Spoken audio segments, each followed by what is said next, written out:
Segala sesuatu di dunia ini pasti memiliki urutan pertumbuhannya. Kesuksesan manusia juga membutuhkan kesungguhan hati dan kerja keras. Karena itu, kita harus memahami kebenaran tentang semua orang dan materi di dunia ini. Jika bertujuan untuk menapaki jalan bodhisattva dan mendalami dharma, kita harus berpegang pada ajaran Buddha dan berjalan selangkah demi selangkah sesuai urutan. Kita harus bersungguh hati dan bekerja keras. Kita tidak boleh bermalas-malasan atau mundur karena terpengaruh oleh kondisi luar. Jika bermalas-malasan atau berhenti di tengah jalan, kita akan kehilangan kesempatan untuk maju. Jika kita membiarkan kondisi luar mempengaruhi batin kita, kita tidak akan bisa menapaki jalan bodhisattva. Karena itulah, saya berkata bahwa pertumbuhan segala sesuatu di dunia ini memiliki urutannya.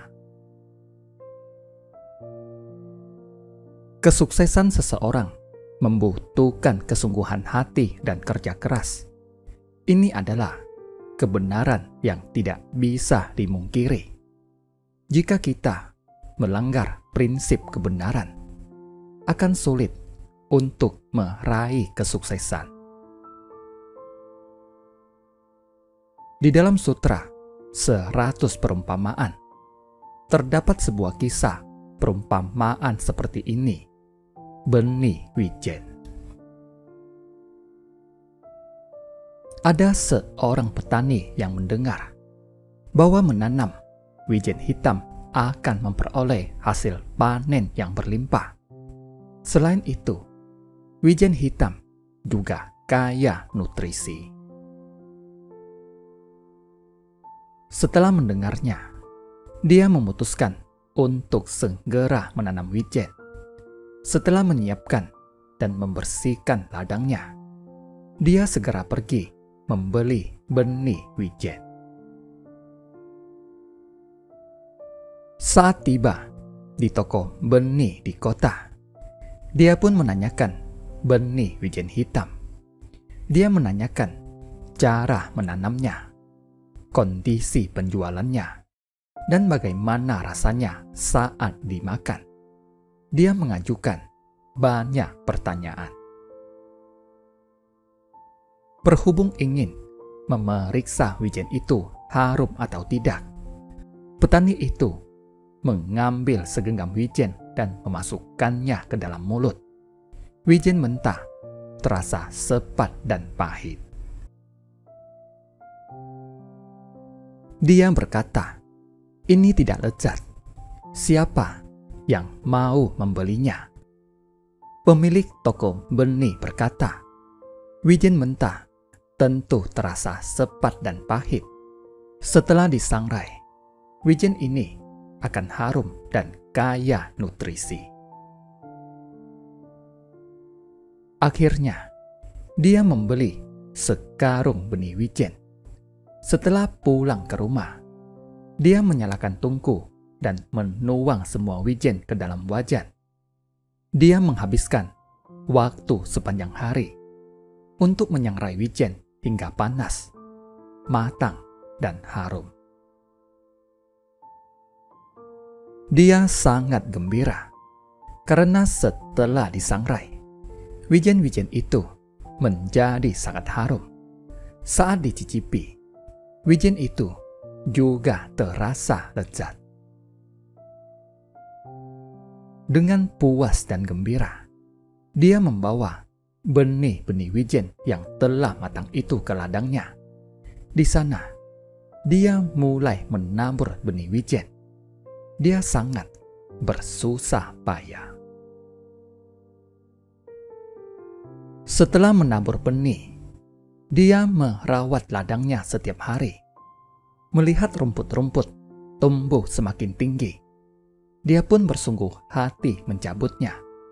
Namun, benih-benih wijen tetap tidak bertunas. Dia merasa sangat pusing. Petani di sebelah ladangnya yang melihat dirinya bekerja keras setiap hari merasa heran. Mengapa benih-benih wijennya tidak bertunas? Dan bertanya padanya, "Mengapa benih-benihmu begitu buruk?" Dia menjawab, "Saya juga tidak tahu. Ini pertama kalinya saya menanam wijen. Saya tidak tahu mengapa benih-benih ini tidak bertunas." Petani itu berkata, "Saya akan memeriksanya." Petani itu lalu berjongkok dan menggali tanahnya. Melihat benih-benih yang sudah matang itu, petani itu bertanya, "Mengapa benihmu matang?"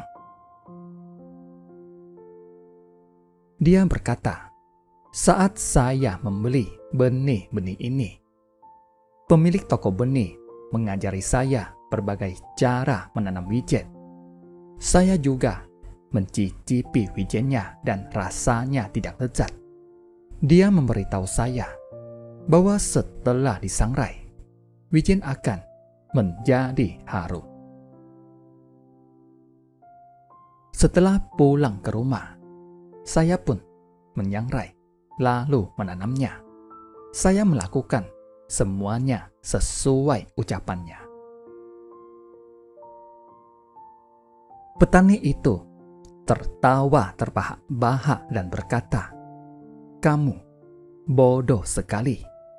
Cara yang diajarkan pemilik toko benih padamu tidak salah. Namun, menyangrai wijen hingga matang dan harum ialah langkah bagi orang-orang yang membelinya untuk dimakan. Kamu menyangrai benih wijen hingga matang. Bagaimana ia bisa bertunas dan berakar?"